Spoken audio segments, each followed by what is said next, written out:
여러분 안녕하십니까? 뉴스데스크 이어서 광주에서 전해드립니다. 광주시가 추진하고 있는 완성차 공장 설립에 현대자동차가 참여하겠다는 뜻을 밝혔습니다.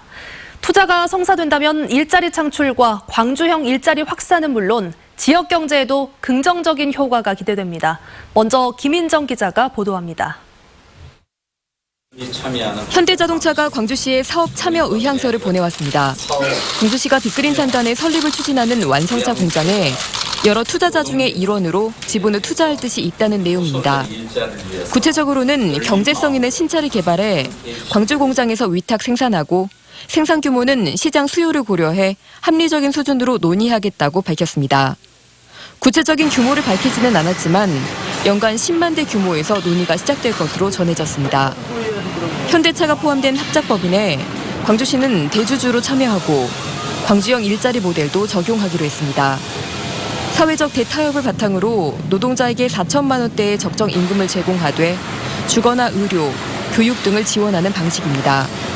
이제 광주형 일자리는 광주 발이지만 대한민국의 새로운 일자리 창출의 마중물이 될 수 있기를 기대하면서 또 완성차 공장이 세워지면 부품 산업 활성화와 친환경차 사업 추진 등에도 긍정적 효과가 클 것으로 기대하고 있습니다. 광주시는 곧바로 협상단을 구성해 올해 안에 투자를 현실화시키는 것을 목표로 현대차와 협상을 진행하기로 했고 현대차도 오는 4일 빅그린 산단을 방문하기로 했습니다. MBC 뉴스 김인정입니다. 현대차의 투자가 현실화되면 여러모로 좋겠지만 아직 넘어야 할 산이 많습니다. 당장 노조가 반발하고 있고 위탁 생산이라는 점에도 한계가 있습니다. 이어서 윤근수 기자입니다. 현대차가 제안한 사업 방식은 위탁 생산, 즉 주문자 생산 방식입니다. 신차 개발과 판매, AS 등은 모두 현대차가 맡고 광주 공장에서는 주문 받은 대로 생산만 하는 방식입니다. 완성차 기업이 어떤 설계에서라든가 부품 조달이라든가 판매라든지 AS를 맡게 되고 그로부터 조달된 부품 같은 것을 저희가 받아서 그 신설법인이 위탁해서 생산하는 고임금 구조의 현대차로서는 절반 정도의 인건비로 차를 만들 수 있기 때문에 매력을 느낄 수 있습니다. 하지만 현대차 노조는 임금이 하향 평준화될 것이라며 광주 투자에 반대하고 있습니다. 광주에서는 연구 개발은 하지 않고 단순히 생산만 하기 때문에 연관 효과가 기대에 못 미칠 수도 있습니다. 광주시가 대주주로 참여하는 것도 부담입니다. 합작법인에 투자할 재원 마련, 적자 경영에 대한 위험 부담, 모두 대주주가 가장 크게 감당할 책임입니다. 특히 위탁 생산 방식에서는 주문자가 갑이 될 수밖에 없기 때문에 자칫 책임은 대주주인 광주시가 지고 권한은 현대차가 누리게 될 수도 있습니다. 한편 현대차 노조는 이번 투자 의향과 관련해서 경영권 승계를 위해서 정부에 잘 보이려고 한 것 아니냐는 의혹을 제기했는데 공교롭게도 GM 군산공장이 문을 닫은 날 현대차는 투자 의향서를 광주시에 보냈습니다. MBC 뉴스 윤은수입니다. 5.18 민중항쟁 사적지인 옛 전남도청의 원형 복원이 건물 복구와 활용계획 수립 등으로 분리해서 추진할 것으로 전망됩니다. 옛 전남도청 복원협의회는 도청 원형 복원 작업이 계획조차 세우지 못한 채 표류함에 따라 건물 외형부터 우선 복원하고 내부 콘텐츠 구성을 위한 용역을 따로 발주하는 방안에 대해 논의하기로 했습니다. 옛 도청 복원 사업은 오는 2021년 완료를 목표로 추진되고 있지만 건물 복원과 콘텐츠 구성을 한꺼번에 맡아서 시행할 업체를 찾지 못해 사업 추진이 난항을 겪고 있는 것으로 알려졌습니다. 여고생 성추행 의혹이 제기된 광주 모 고등학교 교장이 직위 해제되고 해당 학교 법인 이사장이 사퇴했습니다. 광주시 교육청에 따르면 최근 이 학교 교장이 생활지도 과정에서 여학생들에게 부적절한 신체 접촉을 했다는 민원이 제기돼 사실 여부를 조사한 결과 상당수의 여학생이 성추행 피해를 호소해 교장을 직위 해제시켰다고 밝혔습니다. 이 학교 법인 이사장도 도의적 책임을 지고 사퇴했습니다. 교육청은 조사 과정에서 다른 교사도 학생들을 성추행했다는 정황이 드러나 조사를 확대하고 있다고 말했습니다. 우리나라 최대 편백림인 고흥 파령산에 산림 치유의 공간이 마련됐습니다. 아름다운 자연 속에서 산림욕을 즐기며 갖가지 특산품도 만나볼 수 있다고 합니다. 최우식 기자가 다녀왔습니다. 화령산 기슭에 펼쳐진 국내 최대 면적의 편백숲. 416헥타르에 이르는 광활한 숲에 30년생 편백나무가 빼곡히 들어서 있습니다. 고흥군은 이곳 100헥타르에 총 사업비 280억 원을 들여 전국 지자체에서는 가장 규모가 큰 편백 치유의 숲을 조성했습니다.